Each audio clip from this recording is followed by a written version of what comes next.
This prison, known as the Wall for its strength and security, saw a daring escape attempt. In 1996, one of the inmates decided it was time to break free, understanding well that such an endeavor required meticulous planning and could not be undertaken alone.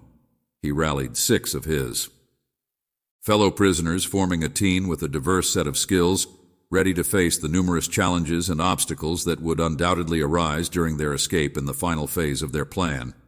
2 team members were digging through the escape tunnel when suddenly the prison alarms went off due to another inmate stabbing the guard.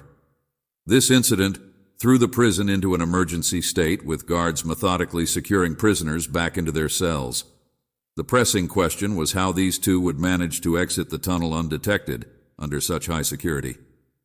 The inmates' daring actions throughout their escape attempts are abundant in this story's thrilling events. It's a story showcasing the prisoners' quick thinking and intelligence to navigate through their predicaments. So let's dive into the video to uncover the full story.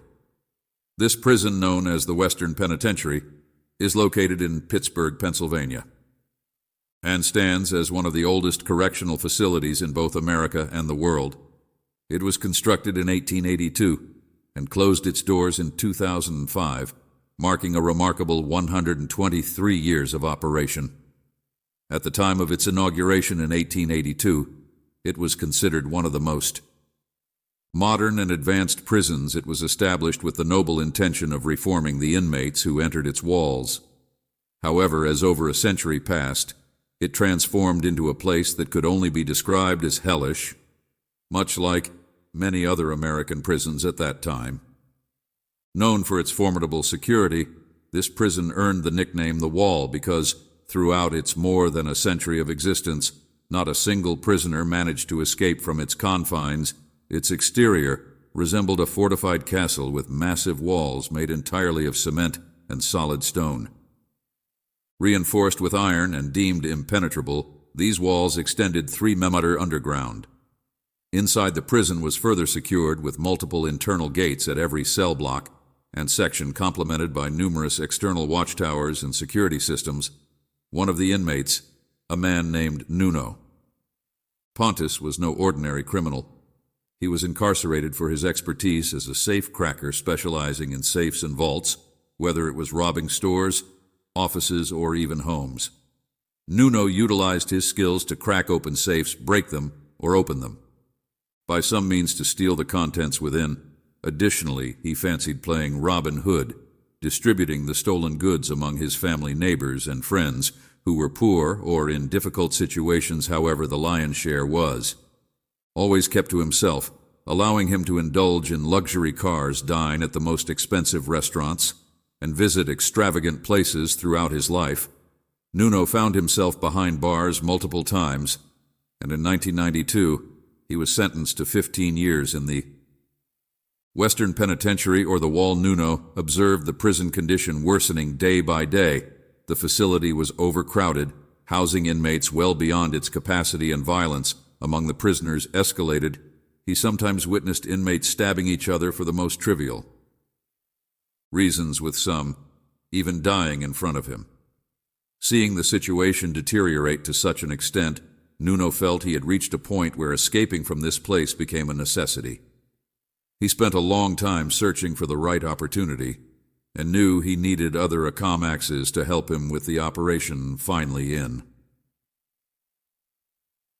1996, that opportunity arrived when a new cellmate, Greg Quiring, was transferred to his cell.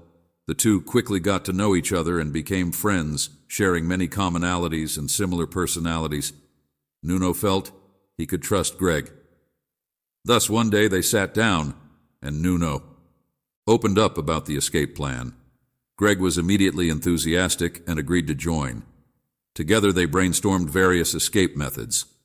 One initial idea was to demolish a prison wall somehow and escape through it. But they quickly abandoned this idea, realizing that even if they managed to execute it, the escape would be discovered quickly and they would be recaptured.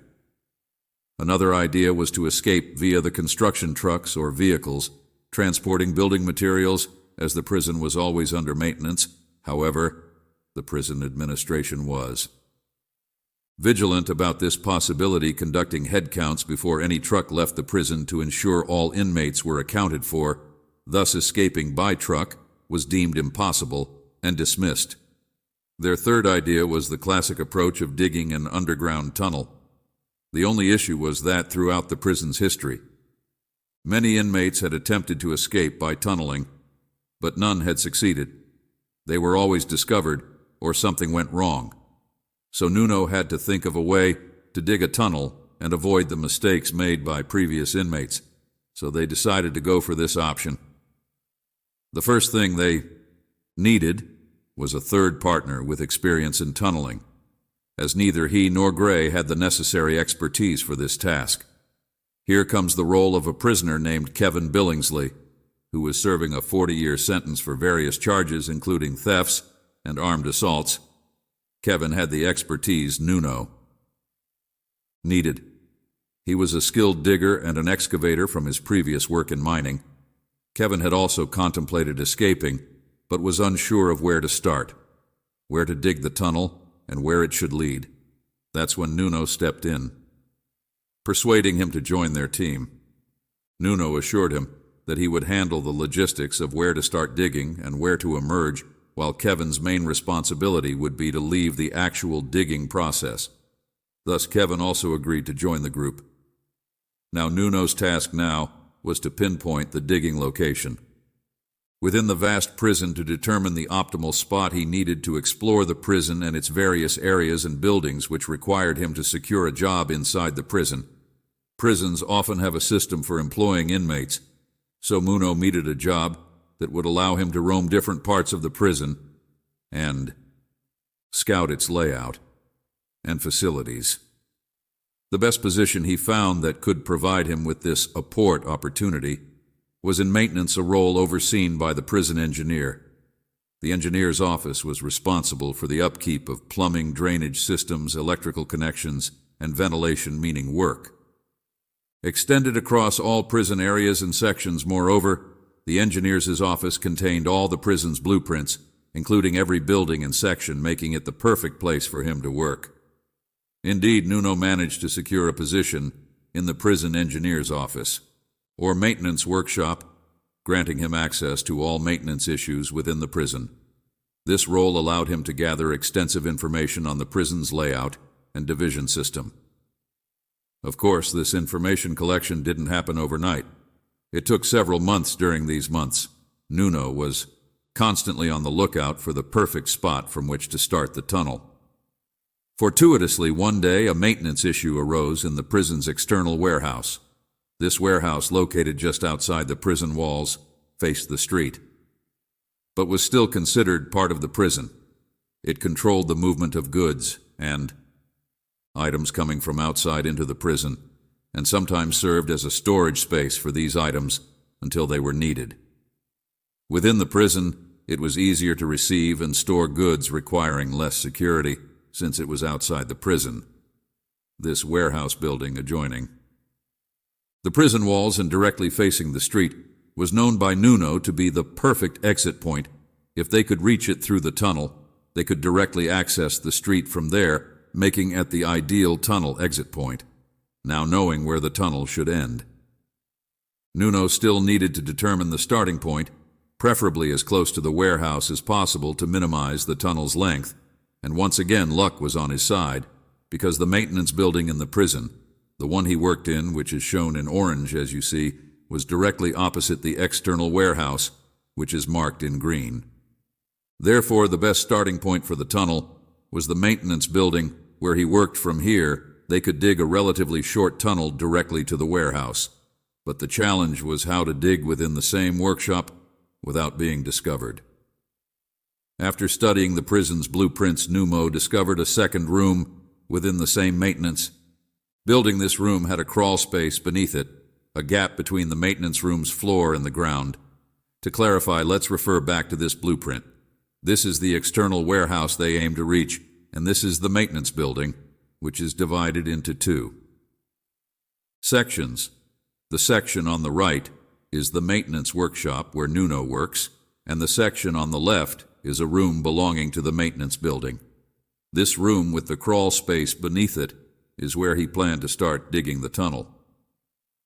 However, the problem was that this maintenance room from which they intended to dig the tunnel was locked, and the only access to it was through a steel door, the key to which was only held by the guards. Therefore, the option of entering through the door was difficult, if not nearly impossible. The second option they had was to breach the walls of the maintenance room. Behind the room, there were walls made of stone brick. If Nuno could break through this wall, he would be able to enter the crawl space beneath the room. The only method that occurred to him to break or smash the wall was to use a drill which was available in the maintenance workshop. However, he couldn't just take the drill and start working on the wall. He needed to concoct a pretext or excuse, so he went and broke a water pipe near the maintenance room, the very room whose wall he wanted to drill through, and then he reported the broken pipe he had intentionally damaged.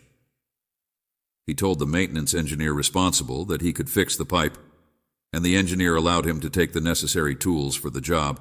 One of the tools Nuno took was a drill.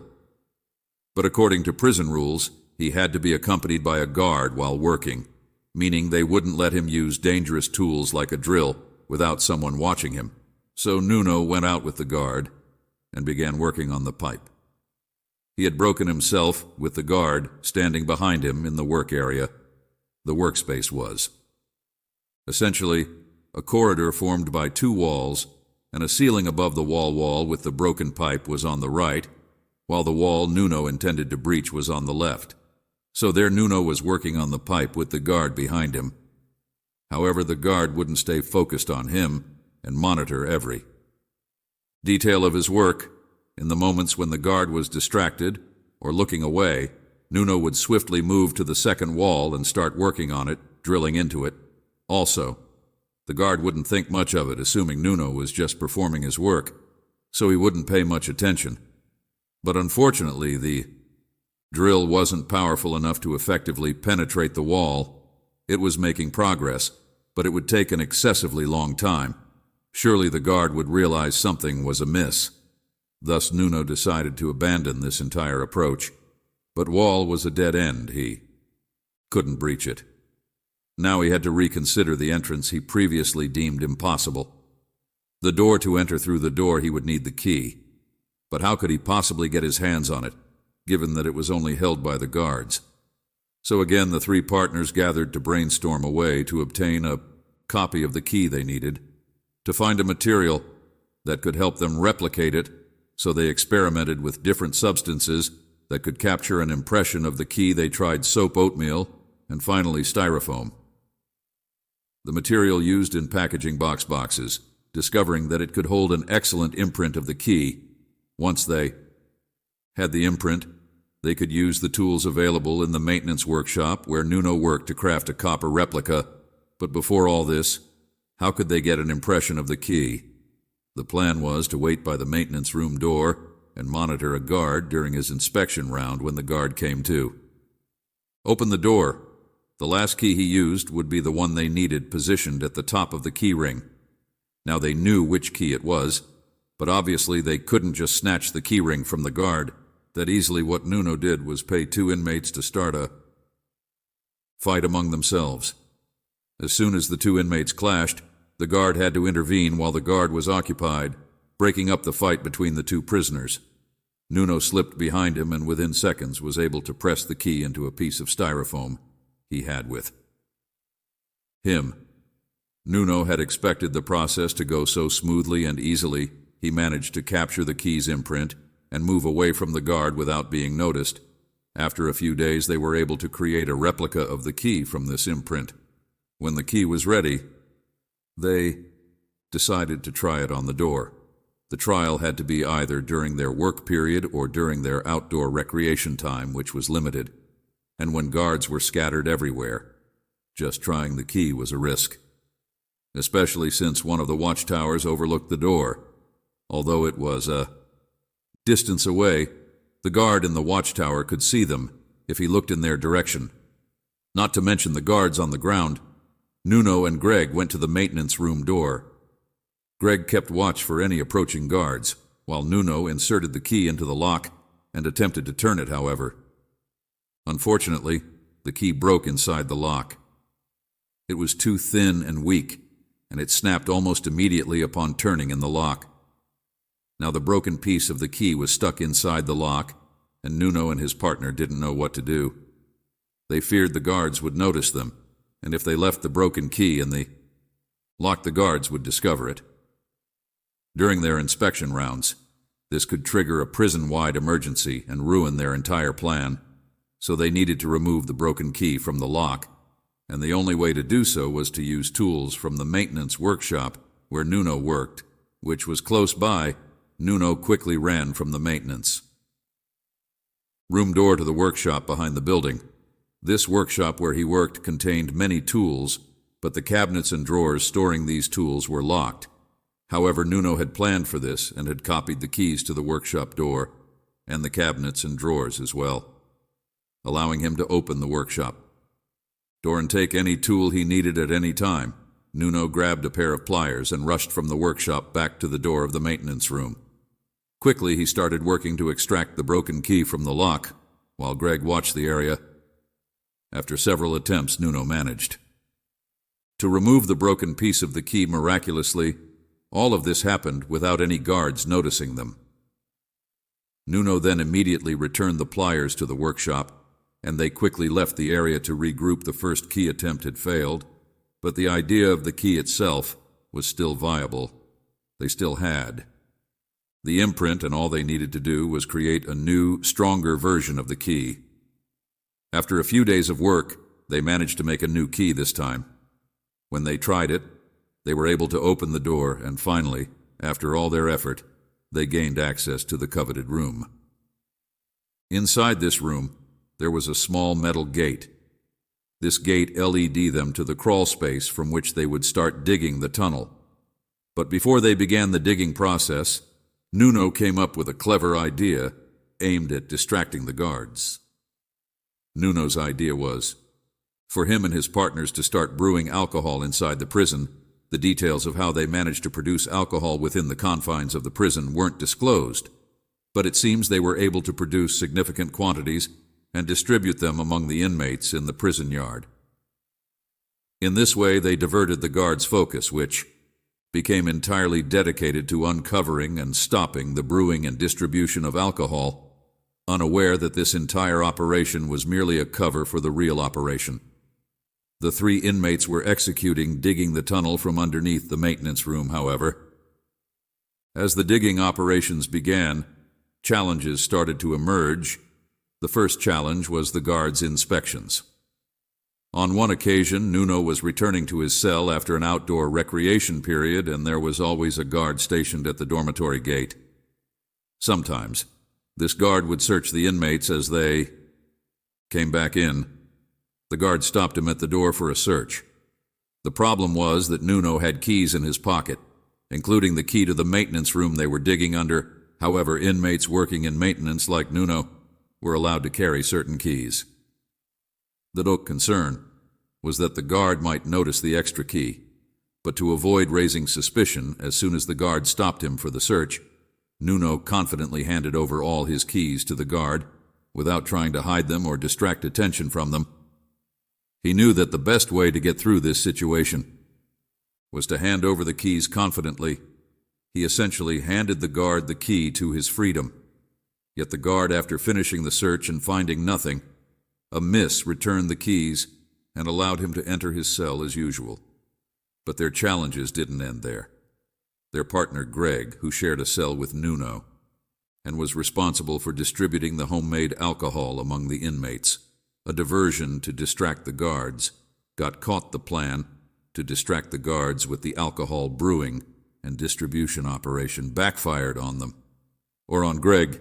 Specifically, Greg was placed in solitary confinement as a result of this incident.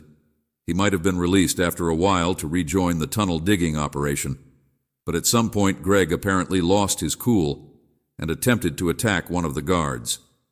This led to an extension of his solitary confinement for several months, effectively removing Grog from the operation, since he would no longer be able to participate with them, leaving only Nuno and Kevin to continue working on the tunnel. Kevin, with his expertise, led the drilling operation, teaching and guiding Nuno on how to dig the tunnel. They took turns digging, working together to advance the tunnel every time one of them entered the room to dig the other. Had to lock the door behind him, because if they left the door open, the guards would notice, and their plan would be exposed, so one would enter, and they agreed on a specific period during which he would dig, and after the time was up, his partner would come back and open the door for him. The digging process was far from easy. Their digging tool was just pieces of wood, and they had a small bucket to carry out the dirt from the tunnel. They also had helmets with lights stolen from one of the prison buildings. The dig became even more challenging because the soil was almost like mud, given that the prison was built on a riverbank, with a river directly in front of the prison. The muddy soil meant they had to dig through with wooden pieces and haul out heaps of mud in the bucket, dumping it in the crawl space above. Despite the relatively short distance of the tunnel, it required a lot of work, especially since it had to be deep to bypass the prison walls that extended 3 meters underground. The tunnel needed to be dug at least 4 m deep to get past the wall, a depth they knew from the blueprints available in the maintenance workshop. Besides the depth, they also faced a significant horizontal distance, needing to dig about 12 m. Estimates suggested they had to remove around 15 tons of soil or mud to make the tunnel, and aside from the tremendous effort required, there were numerous risks involved. The first was the potential collapse of the tunnel, especially since they had nothing to support it. Additionally, trucks passing on the road above them shook the ground, not directly over the tunnel, but close by, since they were near the external warehouse, facing the street which received many goods for the prison. These passing trucks added to the risk of the tunnel collapsing, moreover the deeper. And further, they dug the less oxygen there was, making breathing more difficult. They had no ventilation system and no way to create one, forcing them to dig or work in the tunnel for a bit before having to exit to catch their breath. Despite these risks, the work was slow but steady. Nuno and Kevin discussed the possibility of adding more members to the team to reduce the workload and speed up the digging. However, before they could think about who to add to their group, one of the inmates began to suspect them. He had been watching them and noticed their daily entries and exits from the locked maintenance room. However, this inmate, named Carmen Keller, wanted to be part of the operation. Carmen was serving a life sentence for second-degree murder, a type of crime in American law that can be unintentional, such as vehicular homicide due to reckless driving or a killing in a moment of drunkenness or rage, indicating that the crime wasn't premeditated. When he started confronting Nuno and Kevin, expressing his suspicions, they felt compelled to include him in their group. Nuno was hesitant to bring him on board, but felt forced to do so, since Carmen had become aware of their plan and could potentially expose them. Thus, the group expanded to 3: Nuno, Kevin, and now Carmen. Although Carmen essentially imposed himself on them, his inclusion brought an additional benefit. Beyond just another pair of hands for dating, Carmen worked in the prison's education and rehabilitation department, which granted him certain privileges that could aid their escape effort. One key privilege was his ability to access most areas of the prison freely without raising suspicion, providing him with more time and opportunity for digging. Additionally, part of his job allowed him to issue passes for other inmates to leave their cells or work areas if needed. So Carmen joining the group was more advantageous than merely having an extra person to assist with the digging.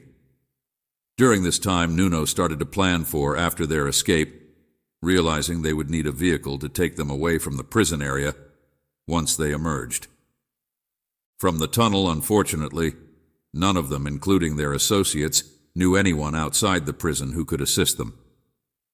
For this reason, Nuno decided to recruit a 4th member to their group, someone with connections outside the prison who could potentially provide a car or help them escape. Here comes the New member of the group, an old man named George Kennard.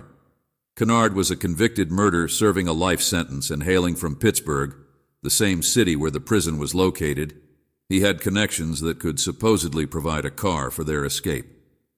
After they broke out of prison, they added the Old George to the group solely for his ability to secure someone who could bring them a car. George wasn't expected to dig with them due to his age, the three capable of digging. Nuno, Kevin, and Carmen intensified their shifts to finish faster.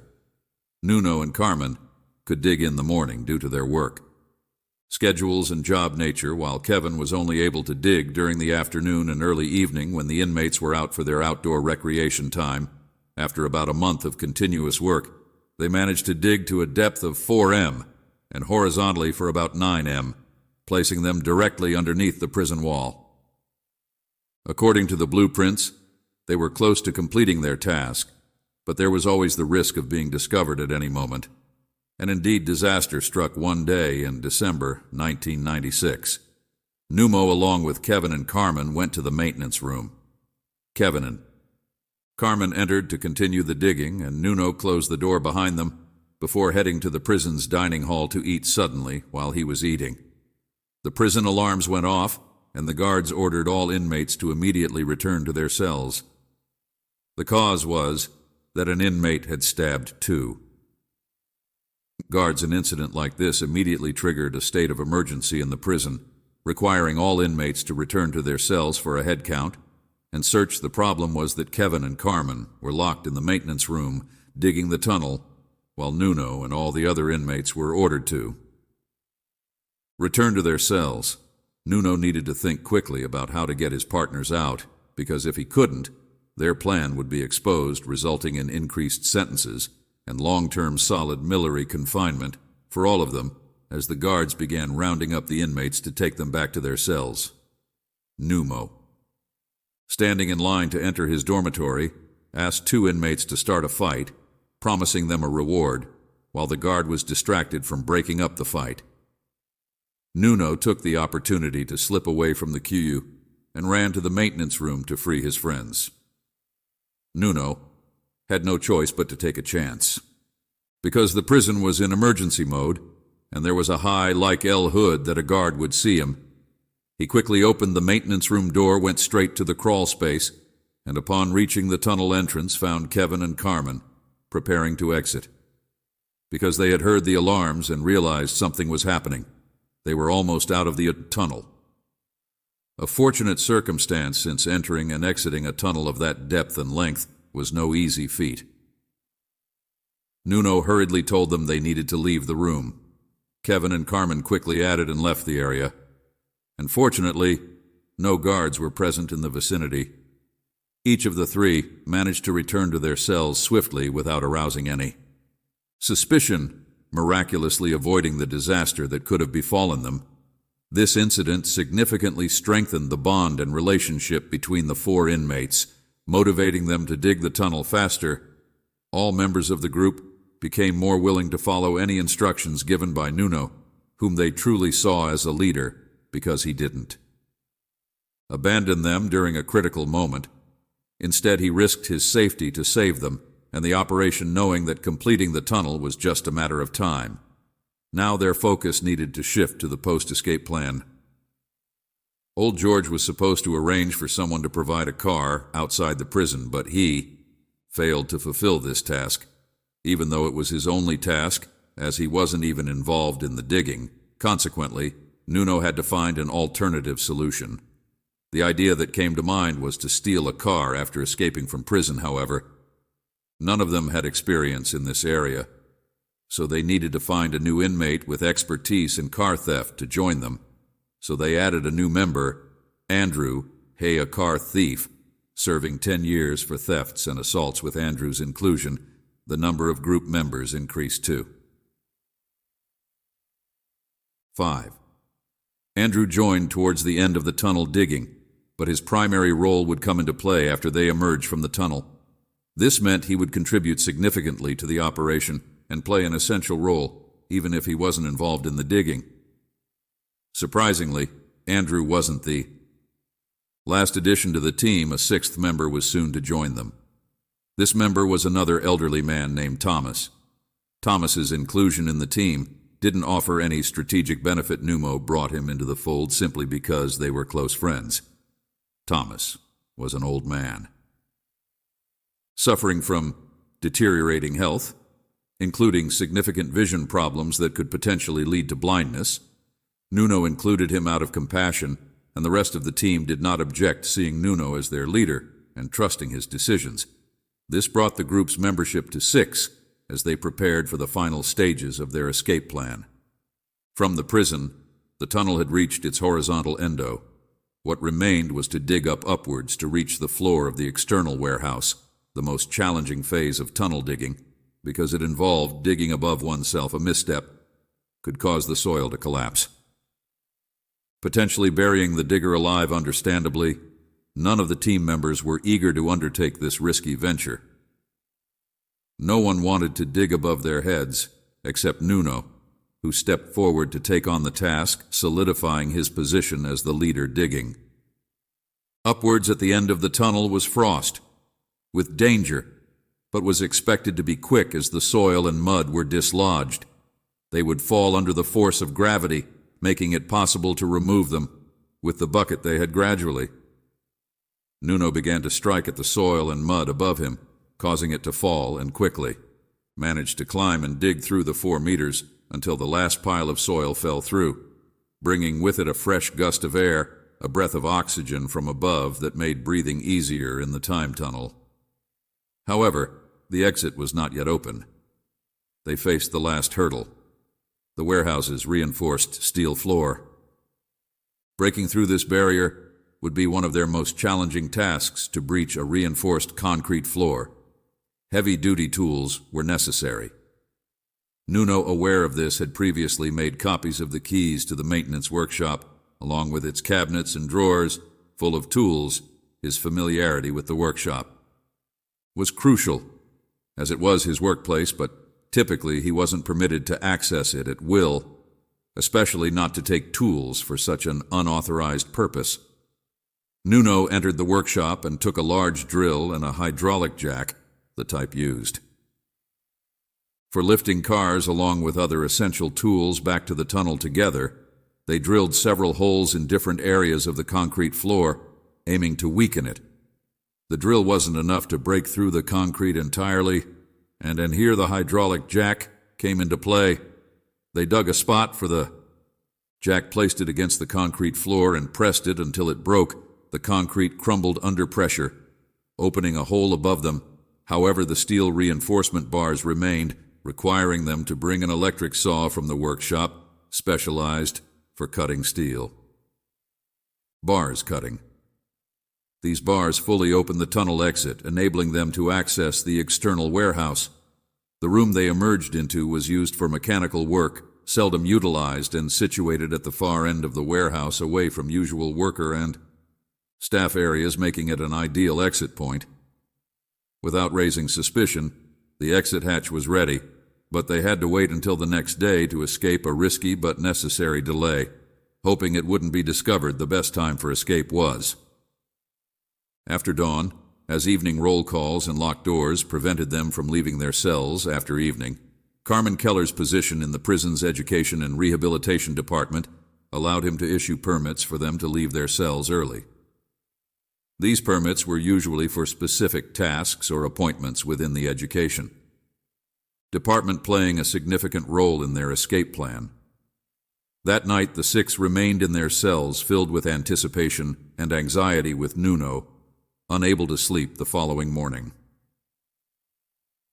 January 8, 1997, they initiated their escape plan after 6 a.m., using the permits distributed by Carmen to leave their cells under the GU of going to assigned tasks. However, their actual destination was the maintenance room and the tunnel. They had to move quickly, as the morning inmate count at 10 a.m. would reveal their absence. They needed every minute to distance themselves as much as possible from the prison. The 6 of them reached the maintenance room, entered together, closed the door behind them, and decided that Kevin would enter the tunnel first. With Nuno going blast, they positioned The elderly, and Andrew the car thief in the middle, since this was their first time entering the tunnel, positioning them there to assist in case any issues arose. Navigating the tunnel was a challenge in itself, especially for the elderly, and particularly for Thomas, whom they had included out of pity due to his frail health and poor making the passage through the tunnel notably difficult for him. Indeed, they encountered some difficulties with the elderly during the crossing, causing delays, however. After some effort and mutual assistance, they managed to emerge. On the other side, one by one, the first thing they did was change out of their prison uniforms into civilian clothes. Remarkably, at that time, the prison allowed inmates to keep personal clothing besides their prison garments, a policy that was part of prisoners' rights laws, likely unique to that state at the time. Emerging from the tunnel with their clothes, they quickly changed into their civilian attire by around 7:30 a.m., leaving them with about 2 hours before the inmate count at 10:01 a.m. Now they needed to figure out how to exit the warehouse undetected. The door of the room they were in led directly to the street, but the issue was a watchtower located directly above the gate they intended to use for their exit. With the guard likely to see them, Nuno had anticipated this as well and brought along worker helmets stolen from inside the prison. Each of them put on a helmet, and the plan was to pretend they were workers leaving the warehouse. At this point, they were technically outside the prison, so the guard shouldn't assume they were coming from inside, especially if their attire matched that of workers emerging from the side door of the warehouse. The six walked out confidently, with one of them even nodding and greeting the guard, who returned the greeting. They passed right in front of the guard, who acknowledged them. The immediate task after getting a safe distance from the prison was to steal a car. Andrew, the car thief, managed to open a car door, and with his expertise, he started the car by hot wiring it. They all got into the car and began to distance themselves from the prison, heading straight for Texas. New had contacts in Texas who could potentially arrange for forged identities for them by 10 a.m. when the prison conducted its daily inmate count. The guards realized the 6 inmates were missing and immediately alerted the police and security authorities, who began a search around the prison area. However, unbeknownst to them, the inmates had already been on the road for over 2 hours, putting a considerable distance. Over 200 km between themselves and the prison. The newspapers and media published articles about the grand escape the following day, featuring photos and the names of the inmates. Nuno's plan was for them to first head to Texas and from there to Mexico, before moving on to a South American country. They successfully reached their first destination, Texas, marking the beginning of their journey towards freedom and evading capture. Now, to move from Texas to Mexico, they needed to cross the border, which meant they had to secure forged identities for themselves. Nuno had contacts in the state and knew someone who could arrange for these forged documents, but the process would take some time. He reached out to this acquaintance, initiating the process of creating the fake IDs. During the waiting period, the 6 inmates stayed in a secluded hotel in Texas, which was barely a hotel by standard definitions, but the important thing was that it offered a place where they could stay and sleep by January 14th, 1997. 6 days had elapsed since the escape, and the police were still searching for them, without any leads on their whereabouts. However, on that day, the police received a tip from a relative of Thomas, the elderly inmate, with health issues. The relative informed the police that Thomas had been admitted to a hospital in Texas, providing the first clue to the authorities that the escapes were likely in Texas. Thomas had a methamphetamine addiction issue, it seems. He relapsed and used the drug while they were at the hotel, worsening his health condition. This led to a heated argument between Nuno and Thomas about drug use under their precarious circumstances. Following the dispute, Thomas decided to leave the group after leaving the hotel. It appears he went unconscious on the street, was picked up by an ambulance, and was taken to the hospital. His family was then informed, leading his relative to contact the police with this information. With this lead, the police issued a statewide alert for the escapes in Texas, believing they were still together. They intensify patrols and search operations throughout Texas, hoping to locate the group based on the assumption that they have remained together, and by January 18, 1997, 10 days had passed since the escape, and Nuno and his companions were still waiting for their forged identities that day. Carmen and Nuno went out for a drive when a patrol car spotted them and attempted to pull them over. However, they didn't comply with the police order, and Carmen, who was driving, accelerated, leading to a police chase.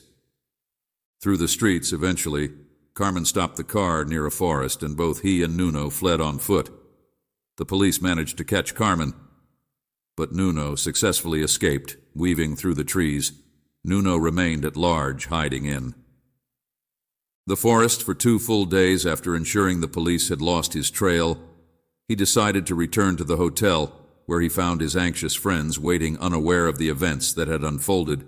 Nuno informed them that Carmen had been captured, faced with a dilemma about whether to leave the area or stay. They decided to remain in the same city to wait for their forged identities, which they had been anticipating for days.